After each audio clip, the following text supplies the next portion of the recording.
وأشهد أن لا إله إلا الله وحده لا شريك له وأشهد أن نبينا محمد صلى الله عليه وسلم أرسل للعالمين رحمة. اللهم صل على سيدنا ومولانا وحبيبنا محمد وعلى آله الطيبين الطاهرين وعلى كل الصحابة أجمعين ومن تبعهم بإحسان إلى يومنا هذا. الله أكبر الله أكبر ولله الحمد. Bapak Konsul Jenderal Republik Indonesia beserta Ibu, Bapak-bapak Homsat, rekan pegawai setempat, teman-teman honorer, segenap WNI Mahasantri yang hadir pada kesempatan ini. Dari tempat ini kami mengucapkan Aid Mubarak. Semoga hari-hari kalian dipenuhi dengan kesenangan, dipenuhi dengan kebahagiaan. Pakailah pakaian yang terbaik seperti Sayyidina Rasulullah sallallahu alaihi wasallam mengenakan pakaian yang terbaiknya di setiap hari-hari besar Islam. Allah dan Rasulnya menginginkan kita berbahagia hari ini, menginginkan kita bersenang-senang hari ini. Singkirkan semua hal-hal yang menghambat kesenangan itu.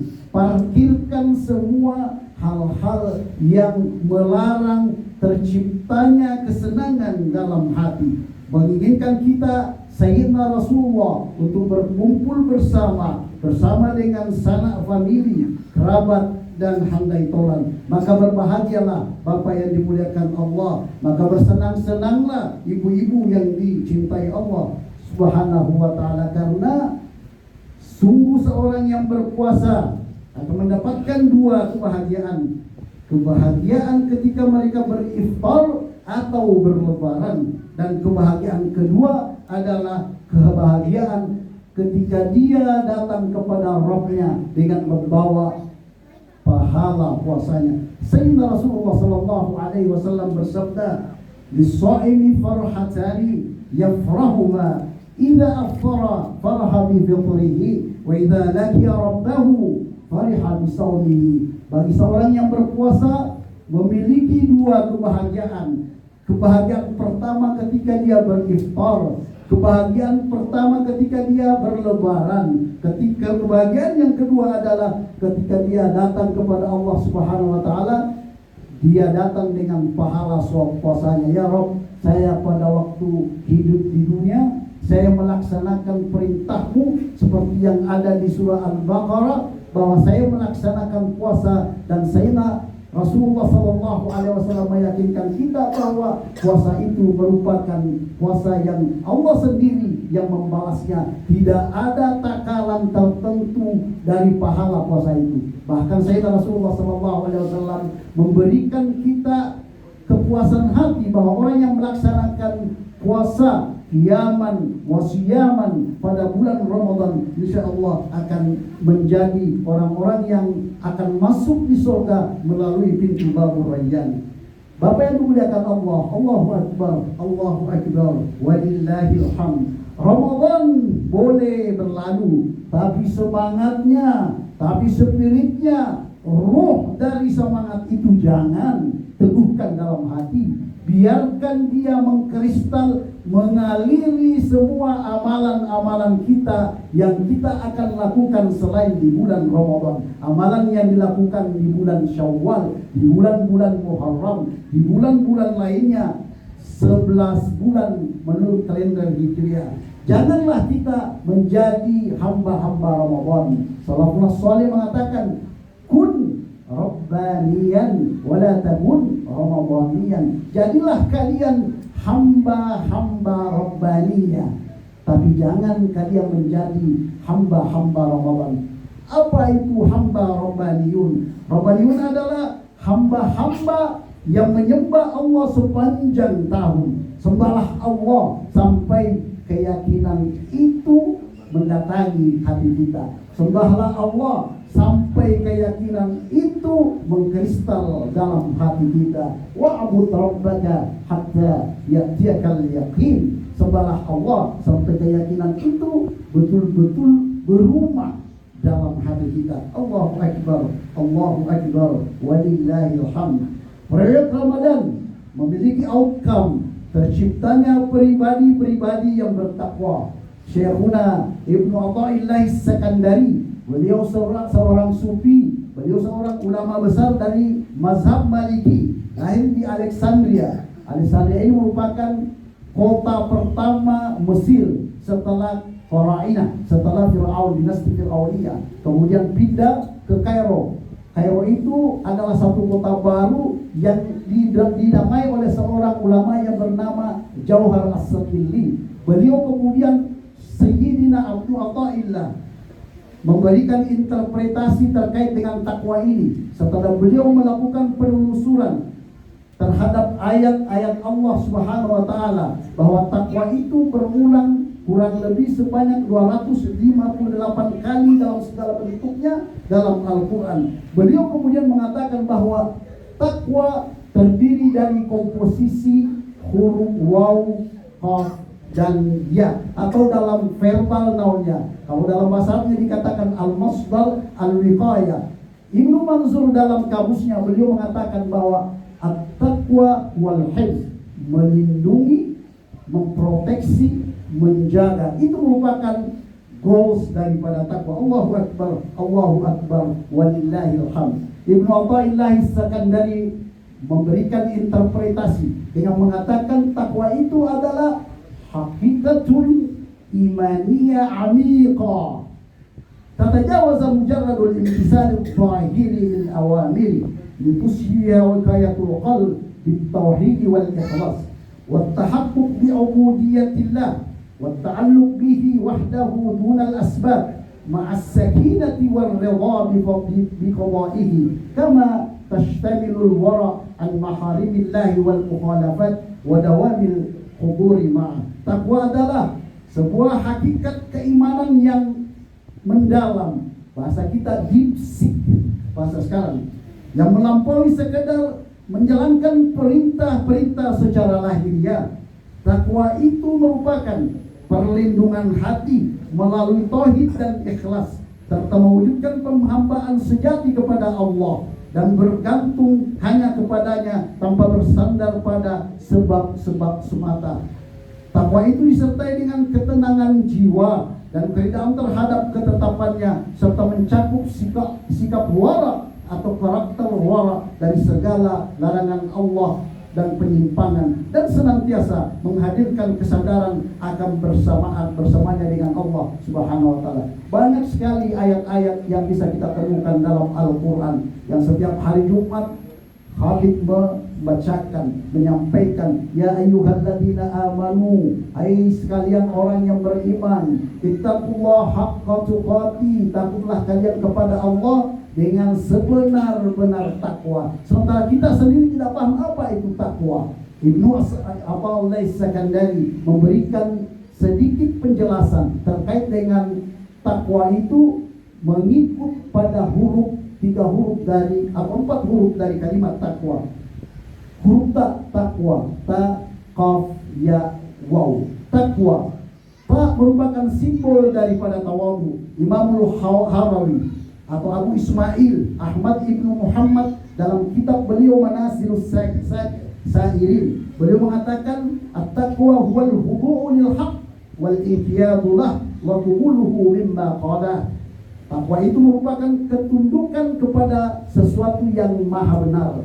Artinya kita harus tunduk, tidak ada konfrontasi. Ketika kita pahami, sepakati sesuatu bahwa itu adalah benar, kita tunduk. Wal inqiyadulah, artinya kita ikuti kebenaran itu. Banyak orang yang menyimpang. Dia tahu bahwa itu adalah benar, tapi dia tinggalkan. Sama seperti Farainah, sama seperti Ramsis, sama seperti Harun, sama seperti raja-raja Fir'aun.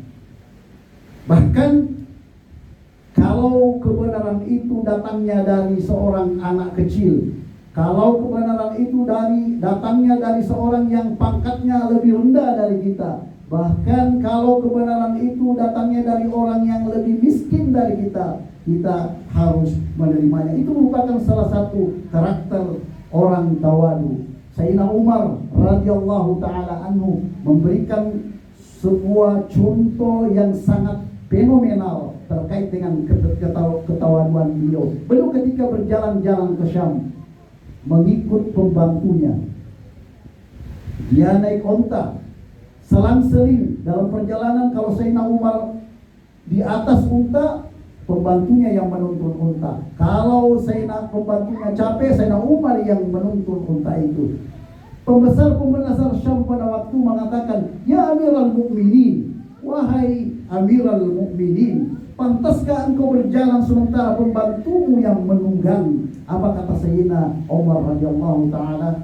"Nahnu qaumun a'azzanallahu bil Islam, famahma taqaina al-izzata bi'izzat bi ghairihi adzallana Allah." Kami ini adalah sekelompok kaum, kami ini adalah sekelompok masyarakat yang dimuliakan Allah dengan kedatangan Islam. Jika kami mencari kemuliaan selain dengannya, insya Allah akan menghinakan kami. Allahu Akbar, Allahu Akbar, walillahil hamd. Huruf yang kedua dari takwa itu adalah qaf. Itu merupakan simbol dari qanaah, selalu merasa cukup. Orang yang tidak qanaah semuanya serba kekurangan. Ini bersinergi dengan kata-kata syukur dalam Al-Quran. Ini merupakan bias dari kata-kata syukur. Orang yang bisa mengatur dan selalu merasa cukup, insya Allah akan selalu bersyukur kepada Allah Subhanahu wa ta'ala.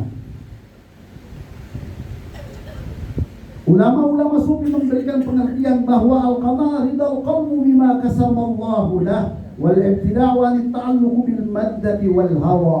Qanaah itu merupakan sikap ridha qalbu, ridha hati terhadap apa yang Allah bagikan, apa yang Allah tetapkan kepada kita. Wal ibtida'u an ta'alluq bil mad, dan meninggalkan ketergantungan mutlak kepada makhluk, meninggalkan ketergantungan mutlak kepada ciptaan Allah, wal hawa, dan terhawa nafsu.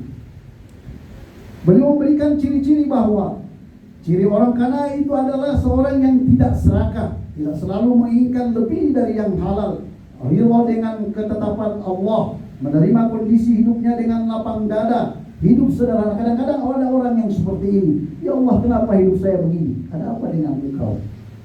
Ada apa dengan kita? Ada apa dengan hati kita ini yang selalu berkeluh kesah kepada Allah, yang selalu kadang-kadang seakan-akan ada gap antara kita dengan Allah? Bahwa qanaah itu membantu kita untuk menghilangkan gap itu, menghilangkan jarak antara kita dengan Allah Subhanahu wa ta'ala. Imamul Ghazali dalam kitab beliau Ihya Ulumuddin menyebutkan, aslul ghinal haqiqi ridha nafs bima kasaba Allah, fa inna man qana'a faqad agnahu Allah. Asal kekayaan yang sejati, kita kaya bukan karena banyak harta, kita kaya bukan karena banyak bangunan, banyak properti. Apa kata Imam Ghazali? Kekayaan itu adalah kepuasan hati terhadap apa yang Allah tetapkan. Barang siapa yang qana', yang selalu merasa cukup, maka Allah akan memberinya kekayaan. Allahu Akbar, Allahu Akbar, walillahil hamd. Ada seorang tabi'in, Sa'id bin Musayyab, menjadi salah satu panutan dari kalangan tabi'in. Beliau ini memiliki majelis, Bapak yang dimuliakan Allah, hidupnya sangat sederhana. Walau beliau banyak memiliki pengikut dalam majelisnya, beliau pernah ditawari suatu mansab, satu jabatan tinggi dalam pemerintahan. Apa kata beliau? Dengan halus beliau mengatakan, raditu bima qasamallahu li. Saya sudah ikhlas, saya sudah ridha dengan apa yang Allah tetapkan kepada saya. Sayyidina Rasulullah sallallahu alaihi wasallam bersabda, "Man ridha bi qalilin atahu Allahul ghina." Siapa saja di antara kalian yang ridha terhadap yang sekecil apapun, Allah akan berikan dia kekayaan, Allah akan berikan dia kepuasan. Allahu Akbar, Allahu Akbar, walillahil hamd. Huruf yang ketiga, simbol yang ketiga adalah huruf waw. Karakter ini juga mampu membentuk atau meningkatkan eskalasi takwa kita kepada Allah. Jangankan yang haram, yang abu-abu saja, sejatinya kita memiliki komitmen untuk meninggalkannya. Sayyidina Rasulullah sallallahu alaihi wasallam bersabda, "Al-halalu bayyinun wal haramu bayyinun wa bainahuma mushtabihatun la ya'lamuhunna katsiran minan nas. Faman ijtabas syubahati faqad istabra'a li dinihi wa 'irdihi." Yang halal itu jelas dan yang haram itu pula jelas. Tetapi di antara keduanya ada hal-hal yang meragukan, yang banyak orang tidak mengetahuinya. Barang siapa menjauhi hal-hal yang meragukan, maka ia telah menyelamatkan agamanya dan menyelamatkan kehormatannya.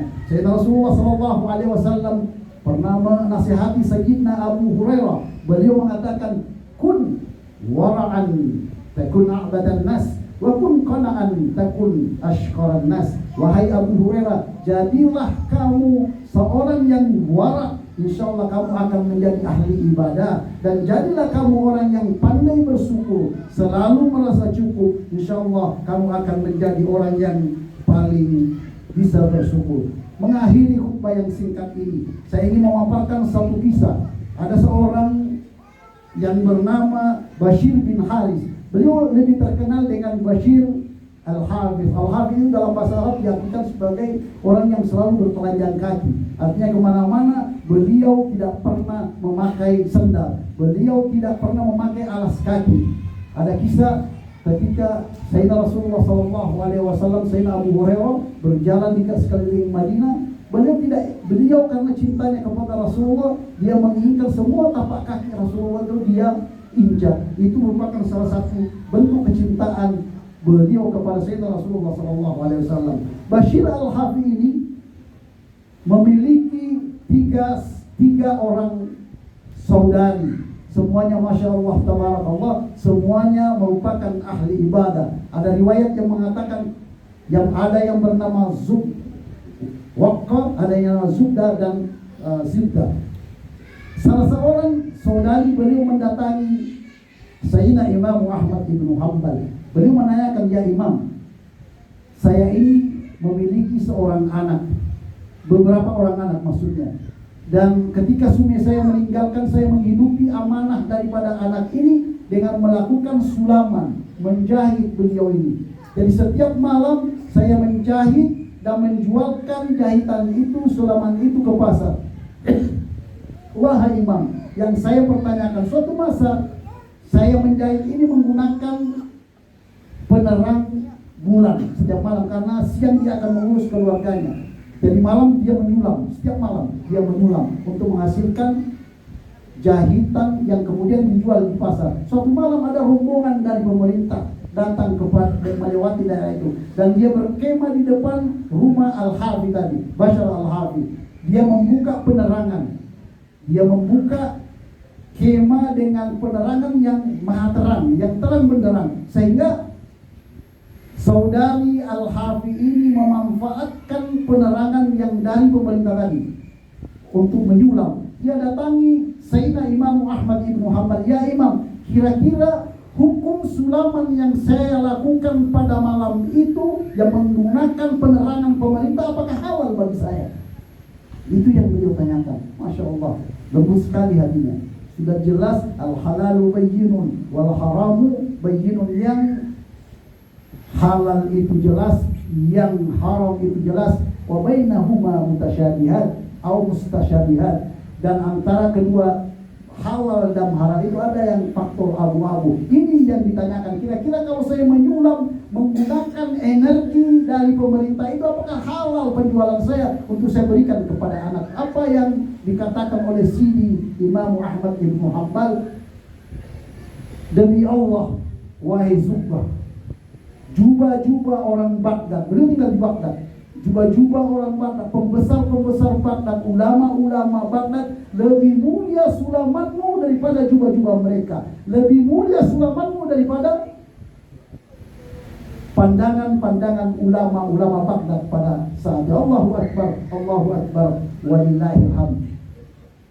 sifat dan karakter-karakter yang dimiliki oleh salafun saleh seperti ini yang perlu dipertahankan di hati kita, sehingga spirit ruh Ramadan selalu mengaliri semua amalan-amalan kita sepanjang tahun. Allahu Akbar, Allahu Akbar, walillahil hamd. Semoga kita menjadi hamba-hamba Allah Subhanahu wa taala yang memiliki kedekatan dengan Allah, memiliki hati yang bersih. Setelah kita mengeluarkan zakat fitrah, setelah kita mengeluarkan tenaga, pikiran untuk melaksanakan dan mengejar ridha Allah Subhanahu wa taala sebulan penuh, mudah-mudahan Allah mengabulkan amalan-amalan kita.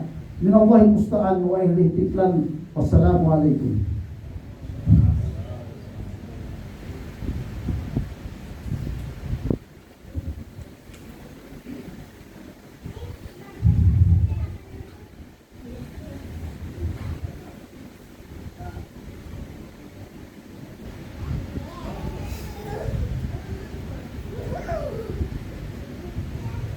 Alhamdulillah, nahmaduhu wa nasta'inuhu wa nastaghfiruh wa na'udzu billahi min shururi anfusina wa min sayyiati a'malina. Man yahdihillahu fala mudilla lahu wa man yudlil fala hadiya lahu. Allahu akbar, Allahu akbar, Allahu akbar, Allahu akbar, Allahu akbar, Allahu akbar, Allahu akbar, Allahu akbar, Allahu akbar. Wa nashhadu an la ilaha illallah wahdahu la syarika lahu ونشهد أن محمدا عبده ورسوله. أيها الإخوة الأحباء، في هذه اليوم المباركة يوم عيد الفطر، بعد أن قضينا شهر رمضان المبارك، نودي أن نتذكر أن رمضان ليس مجرد صيام عن الطعام والشراب، بل هو مدرسة لتربية القلوب والروح ومرحلة الإحياء الروحانية والتقوى والورع والقناعة. نتمنى إن شاء الله Allah subhanahu wa ta'ala an nataqabbala siyamana wa qiyamana wa ruku'ana wa takhashu'ana ya rabbal alamin. Ibadallah, innallaha ya'murukum